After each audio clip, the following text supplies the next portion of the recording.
At syempre, hindi magpapauli yung spring cooking oil natin. Konti na lang po yan. Pero just alam naman natin siguro na makakaluto na to ng itlog. Pangalawa is bumili ako ng hotdog. 3 hotdog guys. Titingnan natin ngayon kung maluluto tong hotdog na to. So ayan.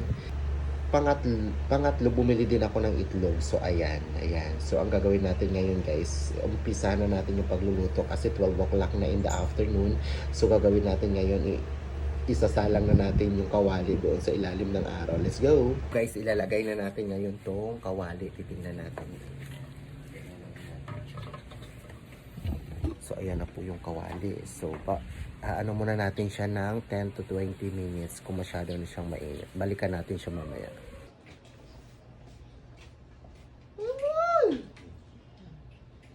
Ano mo kaya sir?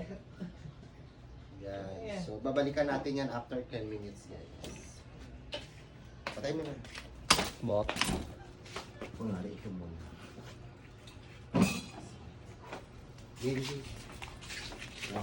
Sushi. Okay guys, welcome back after 30 minutes. So, titiran nyo natin. Ay, my God, ang init. Lagay natin ito. Itlog, i-focus mo dito guys. So. Bilang sang ilag yan na. Ang bilat pa. Mainit niya guys. So. Doon di maluto. Doon di maluto niya. Pero usok-usok siya guys. Oh. Natin mamaya.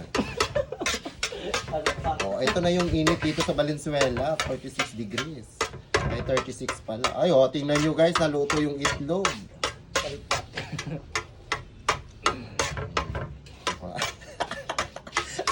Shutayin mo na, mamaya naman ulit. So, tatry natin ngayon yung hotdog.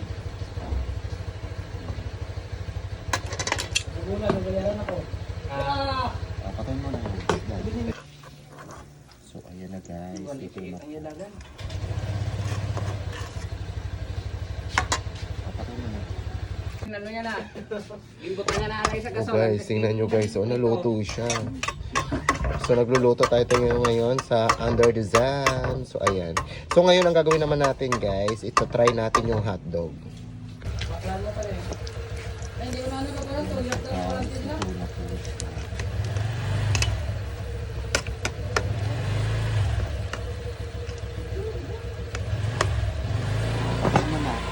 Ang gagawin natin ngayon is kakain na tayo ng ulam na luto under the sun.